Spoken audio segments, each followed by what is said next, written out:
Hello, I'm Greg Ryk of Ryk Mods, and welcome to episode 4 of my iPod series. I will be actually filming episode 4 and 5 back to back, so that's why I'll be wearing the same shirt, just to let you guys know. And this is going to be one of 2 of the last unboxing videos for a while, and then we'll go into modding iPods. But I wanted to unbox these.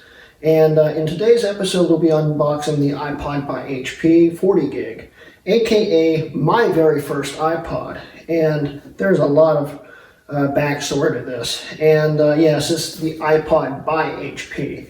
I used to call it the iPod plus HP. And we'll quickly show you the box, if I can get over here. There's the front.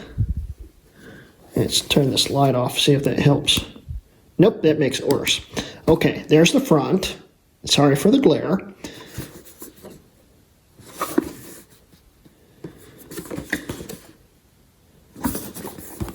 Here are the specs on the bottom. Now, this was marketed as a Windows-only iPod. Of course, this is just a regular iPod. It would work on a Mac. But as we can see here, it does not mention Mac anywhere on it because HP was trying to sell to the PC market with these iPods. Long story on the back of that. We'll go into it in a second. But this right here is the iPod by HP. This is not an Apple product. This is an HP product. And the seller that I bought this from said that it had been opened but never used, and it sat on a shelf for like 15 years. And if you look at it, it's got a lot of shelf wear, but you'll see when I open it up, it is brand new. He never did touch it. He didn't even unwrap it. And we're not going to unwrap it, spoiler alert. But I'll show you what one that looks like that's working. I'll show you my dad's iPod. I don't want to hurt the originality of this one because, well, let's go to the backstory real quick. So, the backstory is I got one of these for my birthday in 2004. My dad got it for me. He was buying them for everyone, basically. I wasn't the only one that got one, but he got one himself. My uncle got one. I got one. His coworker got one. And there was the 40 gig. At the time, it was the biggest iPod available for about a month. Then the 60 gig came out. That was a weird time in the iPod range. But this was the iPod by HP. Okay, HP sold this. Apple worked out a deal with HP to sell iPods to get more market penetration. And Apple was not available in certain stores at the time. Like, for instance, I think Walmart, they didn't have, Apple didn't have a contract with them to sell anything. So that's where HP came in and stepped in and sold iPods for them. They built up this big partnership where they would have Apple make the iPod, but brand it with HP on the back and market it as a HP product, non-Apple product, and only market it as a PC product and not a Mac product. It was to try to, get more PC users to use an iPod, and we were one of them. We ended up with the iPod by HP, and the funny thing is these weren't very popular. HP didn't sell a whole lot, although they did have their own iPod accessories for their iPod by HP iPods, aka they would have worked on a regular Apple iPod, but they were iPod by HP exclusive accessories. And I still have some of those accessories, which I'll show in a future video. But this deal eventually fell through. Apple finally got their market penetration, and they cut the deal with HP. And by the 5th generation iPod, HP didn't have any iPods anymore. It all ended with like the iPod Photo / Color, the 2nd generation Mini, the 1st generation Shuffle, and this was actually, I think, their first iPod. And it was a very interesting deal. And like I said, this was marketed for PCs. It says for Windows on the bottom of it, it says it needs a PC with USB 2.0 or FireWire and Windows XP or Windows 2000 Service Pack 4. It doesn't mention Mac anywhere on this. If you'd taken a HP iPod to an Apple store, they'd refuse to work on it because it's an HP product. The serial number wouldn't even go into their system because it's one serial number short. These are 10-digit serial numbers instead of 11 like on a regular Apple iPod. So if they tried to type it in, it wouldn't go in. They'd see the HP logo on the back and refuse to do service on it. So yeah, it was a very interesting time in the iPod history. And something that's very near and dear to me, and I finally get to unbox mine. I didn't get to unbox mine. My dad set mine up before he gave it to me. He'd already unwrapped it. He had actually thrown away some of the stuff that I think it came with. And I eventually threw away that box. That was before I was collecting this stuff. And I still have that iPod, and it still works, but I call it the FrankenPod now because it's combined between two different iPods. The front of it's mine, the logic board's mine, but the battery and the hard drive and the back plate is off of Dad's coworker. He gave me his iPod, and I combined the two after I messed it up. And that was the first iPod I ever opened and fixed. I opened it with a flathead screwdriver. It's mangled. It doesn't look good, but it works fine. And it was the first one I ever did iPod Linux on, a whole lot of other mods. I still have it, but I don't have it with me currently. But I do have my dad's iPod, which is charging on my iPod Hi-Fi right now because I forgot to bring over a FireWire charger. And for the life of me, I can't find any dock connector cables, even though I have like 50 of them. Yeah. So, yeah, we're going to unbox this. I don't know how far we're going to be able to get into it because I don't want to really break any seals. Although, I'll tell you what, I'll put a poll up right here. If you actually want to see me open this completely, I'll do it. And get that full experience. If you want to do it, just click on that poll up there, and we'll do it. We'll look through the entire thing. But today, I just want you to see the experience of getting one of these brand new in 2004, which I didn't get to do. I opened up the box. It was already set up. It had all his music on it. Kind of kills the vibe, you know. But, hey, let's go and unbox this. So let's go.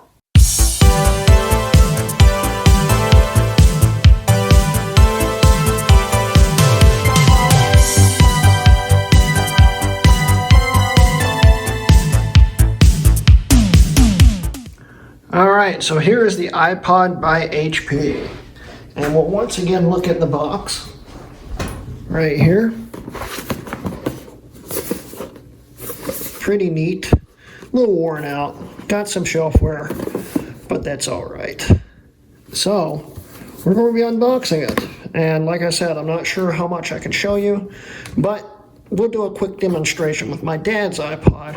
So you get some of the experience, and once again, check that poll up there if you want to see me unbox it for real one day. I'll do it because the shape of the box alone, it's kind of lost a lot of its value, and I got this pretty cheap considering what it is and how rare it is. So I'm willing to unbox it if you guys want me to. But right now, let's just unbox it and see what it looks like new. Now this box is kind of torn and worn out, but like I said, say everything in it is new and still sealed. So let's unbox it.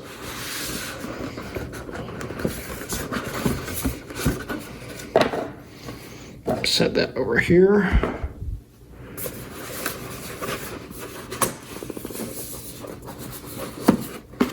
All right. So we'll start with the accessory side.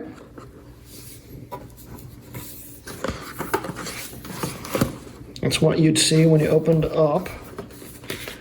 This would have the iTunes installer disc, all the paperwork, and everything in it to, you know, set it up and whatnot. And it's sealed, so I can't really show you guys what's in it because I don't want to break the seal currently, but this is what it looks like. Okay? Yeah, I know this is pretty anticlimactic unboxing, but it is what it is. Like I say, go to that poll if you want to actually see it. Then you get this, okay?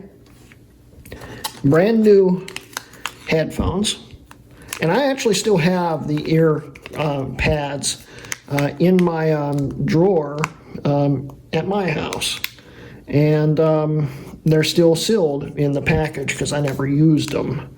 I have those next door. I know exactly where they are. So that's the only thing I have left, I think, of the original iPod. That and the I think the FireWire charger cable is the original one to the iPod. Then you would get a USB 2 cable for syncing and charging on PC. But it wasn't really meant for charging, although it would. This was the first generation iPod to support USB charging. Well, technically, the iPod mini did it first, but this was the first full line iPod to have that. It's got the original caps on it, the sticker, everything. It's as new can get. Then we got the FireWire charging cable and syncing cable, which they tried to market the USB as more of the sync than this, but you could sync with this, and this was really meant for the charger. So that's what I used it for, was to charge with. That side's empty now, okay? There shouldn't be anything else in it, and there isn't, and you can see where it's torn. The box isn't in great shape, but this stuff's new. So let's go for the biggest part of why you guys are here. Ta-da! This is brand new.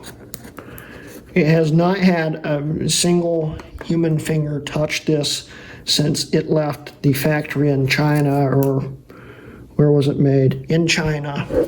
It has not had a single finger put on the case itself. It's still in the original sealing,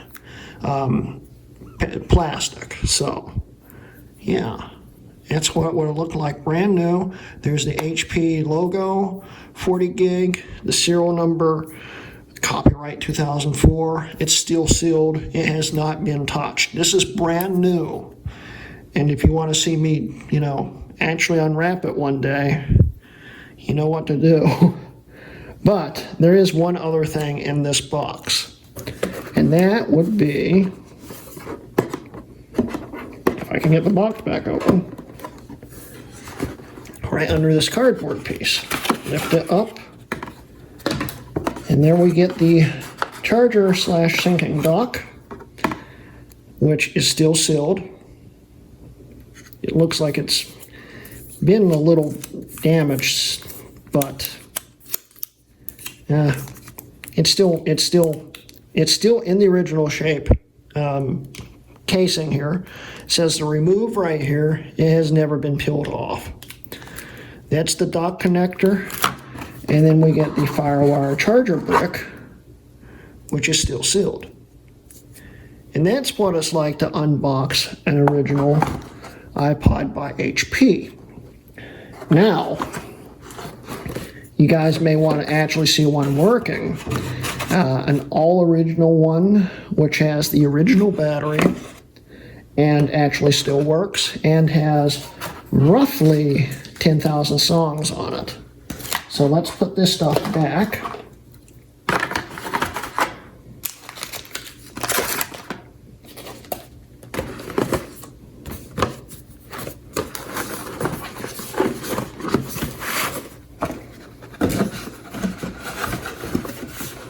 and we'll grab my dad's iPod.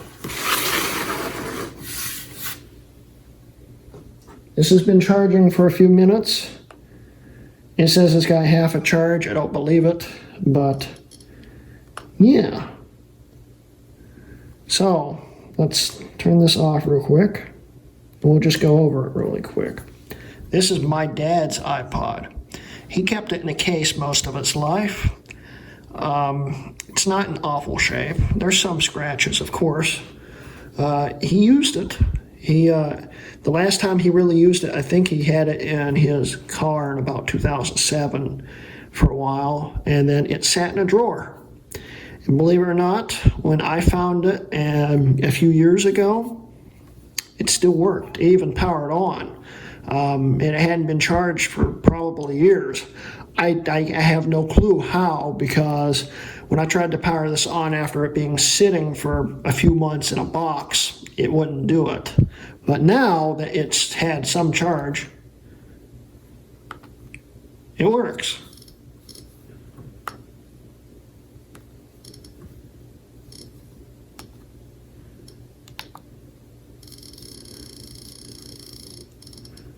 Let's see here.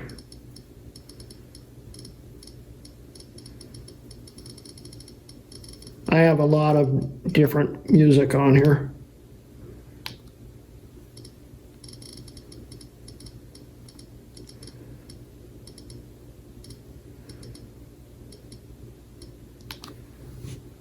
It starts right up and starts playing. This was the iPod by HP. HP actually sold this. This was an HP product. It was not an Apple product, but it was made by Apple. And it used Apple software. And it was literally identical to the Apple one, except for that logo and the shorter serial number. We'll go into about on here real quick. About. Yeah, this thing is literally completely full. There's not one byte left on it. It's completely full. And there's the 10-digit serial number right there. And that's what differentiates a Mac version, an Apple version to an HP version, is that serial number and the Invent logo. It's it. It's literally it. So, yeah. That was the unboxing. This, when it was new, looked like that. That was the unboxing to this. So, once again, check that poll out if you actually want to see me do it. I will do it, but right now I just don't want to touch it. And even if I do unbox it, I'm going to try to probably put it back to the way it was. I don't know. We'll see. It would be kind of neat to just have the experience of unboxing a brand new one and setting it up. So we might do that if you guys want me to. So yeah, that works. That probably works. Who knows? The batteries, it might be dead for all we know. But since this one still works, and this is the original battery, it's never been opened. Okay. If this still works, that might actually work. But we have no clue, because I bet you, I guarantee you, if we actually try to turn it on, I didn't actually try. I bet you it does nothing. It's off hold. Holy.